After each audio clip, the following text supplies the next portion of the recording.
माता भवानी महिषासुरमर्दिनी मंदिर परिसर विजासन टेकडी येथे नमो उद्यान या महत्वाकांक्षी विकास कामाचा भूमिपूजन सोहळा आमदार करण देवतळे यांच्या हस्ते उत्साहात संपन्न झाला। या उपक्रमामुळे परिसराच्या सौंदर्यात भर पडण्यासोबतच नागरिकांना विश्रांती, सकाळ संध्याकाळ फिरण्यासाठी आणि मनोरंजनासाठी एक सुसज्ज व आकर्षक जागा उपलब्ध होणार आहे। शहराच्या विकासाला चालना देणारा हा प्रकल्प भविष्यात नागरिकांसाठी एक महत्त्वाचे आकर्षण ठरणार असून पर्यावरणपूरक सुविधा आणि हरित क्षेत्र वाढवण्यावर विशेष भर दिला जाणार असल्याची माहिती यावेळी देण्यात आली। विजासन टेकडीसारख्या धार्मिक व पर्यटनदृष्ट्या महत्त्वाच्या ठिकाणी असे उद्यान उभारले जाणे ही शहरासाठी अभिमानाची बाब असल्याचे मत उपस्थितांनी व्यक्त केले।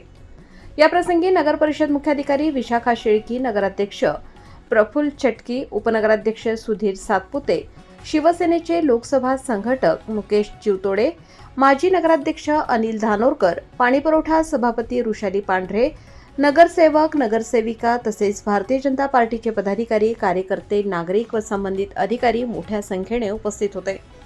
या उपक्रमामुळे भद्रावती शहराच्या सौंदर्य वृद्धीसोबतच नागरिकांच्या दैनंदिन जीवनात सकारात्मक बदल घडवून आणण्याची अपेक्षा व्यक्त केली जात आहे। सर नमस्कार। हे जे सौंदर्यीकरण झालेलं आहे याबद्दल काय सांगू इच्छित आपण?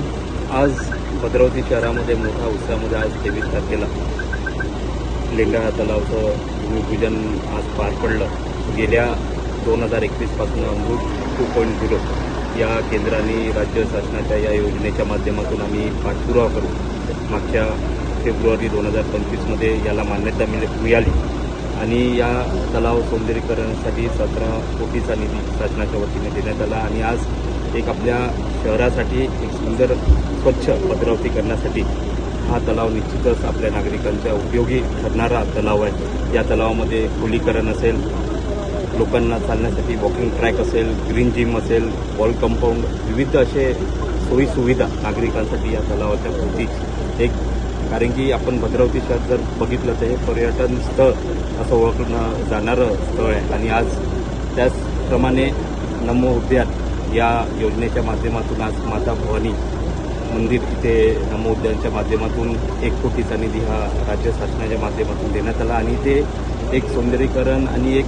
माता भवानीच्या परिसरामध्ये आपल्या नागरिकांसाठी एक उद्यानाची व्यवस्था इथे करण्यात आली, ज्यामध्ये वॉकिंग ट्रॅक असेल, योगाचा स्टेज असेल, योगा क्लासेस जर आपल्याला घ्यायचे असेल, हा विविध उपयोजना या नमो उद्यानच्या माध्यमातून इथे होणार आहेत आणि एक प्राचीन माता भवानीचं मंदिर आपल्या या भद्रावती शहरामध्ये आणि एक चांगलं पर्यटन स्थळ या माध्यमातून इथे उपलब्ध आपल्या नागरिकांसाठी होईल।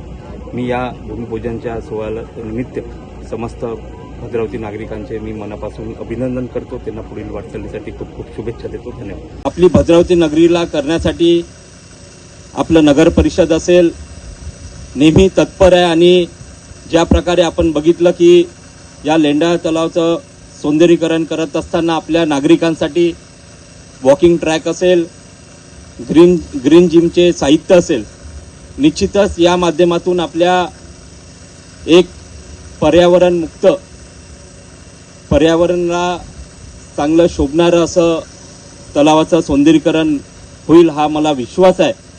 आणि ज्या प्रकारे केंद्र आणि राज्य शासनाची जी योजना आहे आता अमृत 3 आपल्या शासनाच्या माध्यमातून येणार आहे आणि त्यामध्येही आपण आपल्या राहिलेले विविध नगर